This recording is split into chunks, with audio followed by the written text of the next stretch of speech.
lire dans un texte biblique ce matin. Nous sommes dans Marc chapitre 9, le verset 23. Marc chapitre 9, le verset 23. Il est écrit, Jésus lui dit, si tu peux, tout est possible à celui qui croit. Est-ce qu'on parle avec le Seigneur? Donc, Jésus en face d'un homme. Et cet homme-là, son enfant tombait souvent en crise. Et chaque fois, l'esprit d'épilepsie pouvait saisir cet enfant. Et cet esprit pouvait pousser l'enfant dans l'eau ou encore dans le feu, dans le but de faire périr cet enfant. Il y a des situations qui arrivent aux enfants, il y a des situations qui arrivent aux gens. Donc la source sont des démons. Surtout les situations qui ont trait ou bien qui sont liées à la mort. Et donc pour ce parent, ce papa-là, c'était un grand souci pour la vie de son enfant, qui chaque fois pouvait tomber en crise. Et ce jour-là donc, chers frères et sœurs, les disciples de Jésus, le parent a appelé les disciples de Jésus. Il leur a demandé de prier pour son enfant, de chasser cet esprit-là. Mais les disciples n'avaient pas pu. Et pendant qu'ils parlaient ensemble, Jésus va venir. Et Jésus leur posa la question, de quoi discutez-vous? Et le père de l'enfant expliquait, en tout cas mon enfant là souvent est saisi par un mauvais esprit, il le jette à terre. Mais j'ai prié tes disciples, ils n'ont pas pu chasser cet esprit-là. Et donc c'est ainsi que Jésus va se décider de livrer cet enfant. Mais avant que Jésus ne prie, nous voyons dans le parent, le père de cet enfant, il avait l'incertitude. Il avait aussi l'incrédulité. C'est ainsi que Jésus va dire, je vais chasser cet esprit. Mais ce père-là avait l'incertitude parce qu'il avait déjà vu que les disciples n'avaient pas pu chasser cet esprit-là. Chers frères et sœurs, nous devons comprendre que même si tu as échoué quelque part parce que tu comptais sur les hommes, Jésus est capable de faire quelque chose dans ta vie. Alléluia. Amen. Chers frères et sœurs, pour le cas de ce parent-là, il n'avait plus espoir. Il n'était plus vraiment disposé à croire que son enfant serait délivré. Parce que les disciples de Jésus ont prié, rien ne s'était fait. Chers frères et sœurs, cet homme-là avait oublié que la personne devant laquelle il se trouve est le Tout-Puissant. Et tout genou fléchit devant lui. Et toute langue confesse qu'il est Seigneur à la gloire de Dieu le Père. Je ne sais pas ce matin si toi aussi tu as un problème. Tu es passé par beaucoup d'endroits. Tu as cherché la solution partout. Et rien ne s'est fait. Ce matin, il y a une bonne nouvelle. Tous ici nous sommes réunis dans la présence d'une seule personne. C'est la personne de Jésus. Et comme Jésus peut tout, Jésus est le Tout-Puissant. La bonne nouvelle ce matin, c'est qu'il est capable. Il est capable de te délivrer, de te guérir, de te libérer. Chers frères et sœurs, c'est ainsi que le père de l'enfant, pendant que Jésus va lui dire, oh, mais comment tu peux dire que si tu peux? Donc, le père de l'enfant disait, Jésus, bon, si tu peux quand même faire quelque chose, vraiment, viens à notre secours. Et Jésus lui dit, quoi? Tu me dis à moi si tu peux? Mais tout est possible à celui qui croit. Moi, je peux toujours faire quelque chose. Mais le problème, toi, tu dois avoir la foi. Est-ce qu'on parle avec le Seigneur? Chers frères et sœurs, si nous sommes dans l'incertitude, nous ne pouvons pas voir le miracle. Si nous avons l'incrédulité, nous ne pouvons pas voir le miracle. Tous ceux qui ont marché avec Dieu, qui avaient la foi, ils ont vu leur vie transformée. Quelles que soient les conditions, quelles que soient les situations dans lesquelles ils se trouvaient. Nous en avons par exemple l'exemple d'Abraham. Il était avancé en âge. Mais quand Dieu lui a parlé, Abraham a cru. Et le Seigneur Dieu Tout-Puissant lui a fait voir sa gloire. Étant avancé en âge, sa femme n'était plus en âge d'avoir des enfants. Mais pour une femme qui avait près de 90 ans, le Dieu Tout-Puissant a fait qu'il puisse donner un enfant. Et son acclamer le Seigneur. Quel que soit le temps que tu as traversé, quel que soit le temps qui est passé, le maître des temps et des circonstances, il est capable de te faire du bien. Il est capable de te visiter. Il est capable de te guérir. Il est capable de changer les temps et les circonstances. Il est capable cette année de te faire du bien. Alléluia. Mais la Bible, nous voyons, Jésus dit, tout est possible à celui qui croit. Tu dois partir d'abord de la foi. Si tu veux voir les possibles devenir possibles dans ta vie, tu dois avoir la foi. Tout est possible à celui qui croit. Chers frères et sœurs, et ce père-là, il dit dans toujours Marc chapitre 9, le verset 24, il dit, aussitôt le père de l'enfant s'écria, je crois, et son père acclamait le Seigneur. Viens au secours de mon incrédulité. Et c'est ainsi que son enfant était guéri. Tout est possible à celui qui croit. Dans cette phrase, il y a deux mots qui vraiment nous attirent. Le premier mot, c'est le mot possible. Ce possible veut dire ce qui peut se réaliser, ce qui peut vraiment se manifester. Chers frères et sœurs, peut-être que tu t'es donné un nom. Peut-être que tu te dis, est-ce que moi là aussi ma vie peut changer? Est-ce que ma situation peut changer? Mais je n'ai plus de soutien. Même quand tu n'as pas de soutien, même quand dans ta famille personne n'a réussi, personne n'est élevé en dignité, Dieu est capable de changer les choses, de t'élever, de te prendre là où tu es. Même si tu es sans importance aux yeux des hommes, tu es sans valeur aux yeux des hommes, Dieu peut te donner la valeur. Et ton père le Seigneur. Et c'est ainsi que du temps de Gédéon, la Bible déclare qu'Israël fut très malheureux à cause de Madian. Chaque fois les Madianites venaient pour ravager leur production. Je ne sais pas qui est en train de détruire tes productions, qui est en train de détruire tes projets. Chers frères et sœurs, ce jour-là, le Seigneur va s'approcher de Gédéon. Alors qu'ils étaient très malheureux, ils ne savaient plus comment s'en sortir. Toi aussi tu as eu une situation, tu ne sais pas comment t'en sortir. Mais il y a une bonne nouvelle.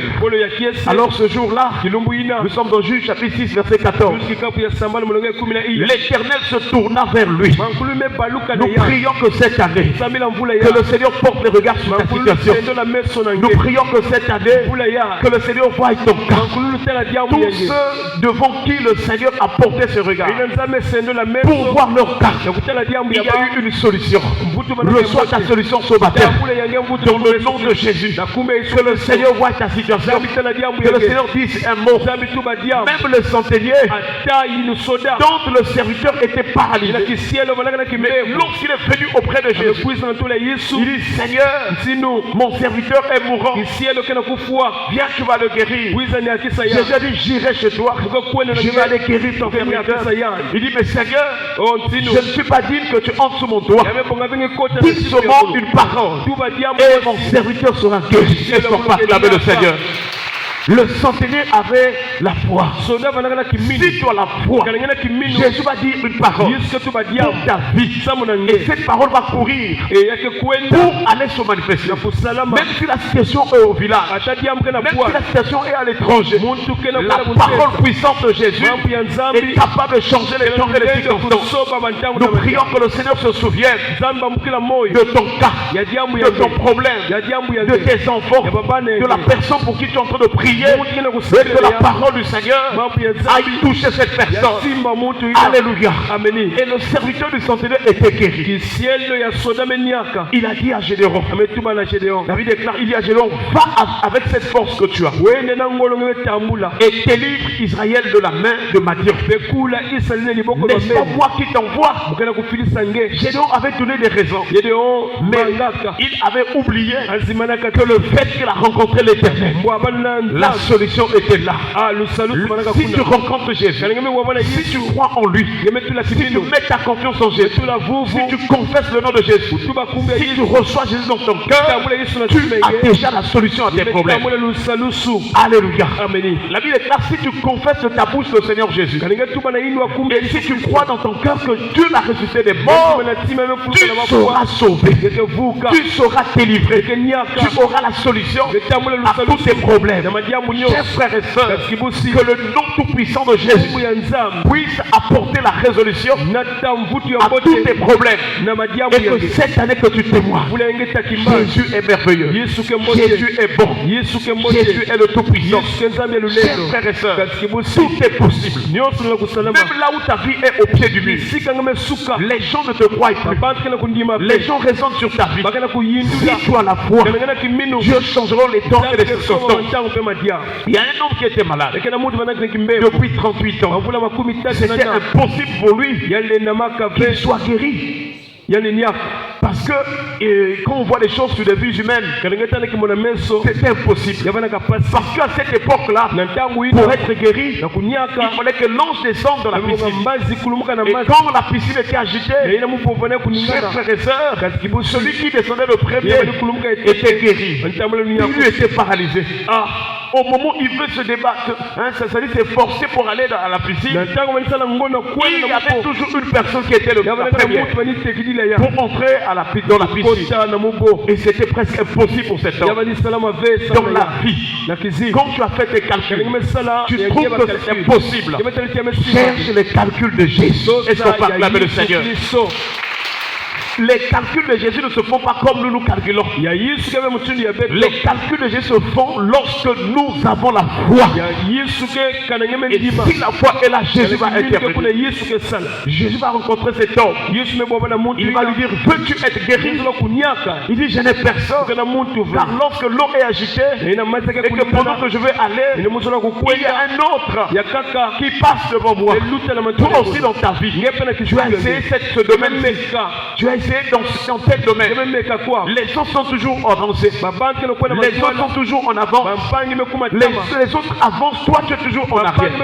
Toi, tu es toujours le dernier. Ce matin, il y a une bonne nouvelle. Si tu mets ta foi en Jésus, tu ne seras plus la queue. Tu ne seras plus la queue. Tu ne seras plus le dernier. Mais tu seras la tête. Et son acclamer le Seigneur. Que le Seigneur te fasse avancer cette année au nom de Jésus. Que le Seigneur te donne vraiment d'être en haut et non en bas. Qu'il te relève, qu'il te redresse. Et ce jour-là, ce tombe-là était guéri. Non pas par la piscine, mais par la parole de Jésus. Voilà, chers frères et sœurs, si tu as la foi, la parole de Dieu te guérira. Si tu as la foi, la parole de Dieu va t'apporter vraiment de la joie. Si tu as la foi, la parole de Dieu va t'affranchir de tout esclavage. Même si on t'avait bloqué, même si on t'avait lié, même si tu étais dans une prison spirituelle, la parole de Dieu est toute puissante. Elle est toute puissante. Elle est capable de briser les chaînes. Elle est capable de renverser les fondements des prisons. Si tu as la foi en Jésus, tu ne peux plus être lié. Tu ne peux plus être bloqué.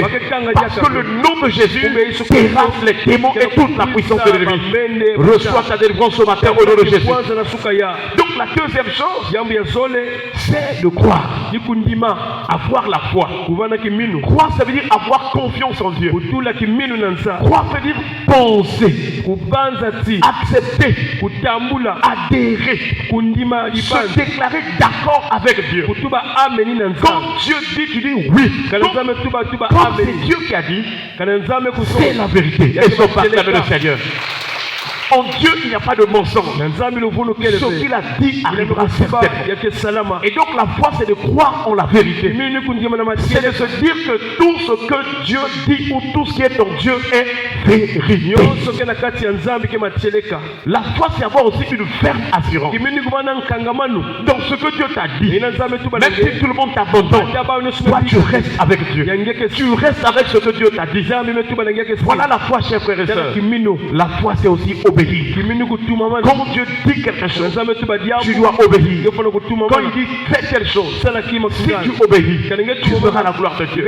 Même quand Jésus a marché sur les eaux, et Pierre avait une bonne disposition, il dit Seigneur, si c'est toi, vraiment permets que je puisse marcher. En tout cas, dis un mot pour que je puisse marcher. Et ce jour, il a dit bon, mais viens marcher. Pierre a commencé à marcher parce qu'il avait la foi. Mais malheureusement pour Pierre, lorsqu'il y a eu un vent violent, il a commencé à prendre peur. Si tu as la foi, si tu gardes la foi, tu seras en paix, tu seras équilibré. Et la dernière question ce matin, la foi en qui? Croire en qui? En qui croire? Beaucoup de gens ont la foi, mais la foi sur les féticheurs, la foi sur les hommes, la foi sur leur argent, la foi sur leur richesse. Non, la foi doit être en une personne. Parce que tu peux avoir la foi dans l'argent, mais on peut te voler l'argent. Tu peux avoir la foi dans, je ne sais pas, les affaires que tu as de faire. Ces affaires-là peuvent tomber. Tu peux avoir la foi peut-être à un oncle de la famille qui te soutient, mais l'oncle-là peut décéder. Il peut passer un jour. Voilà pourquoi la foi, c'est en une personne, la personne de Dieu. Est-ce qu'on va acclamer le Seigneur?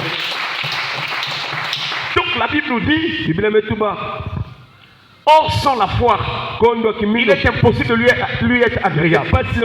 Car il faut que celui qui s'approche de Dieu croit que Dieu existe et qu'il est le rémunérateur de ceux qui le craignent.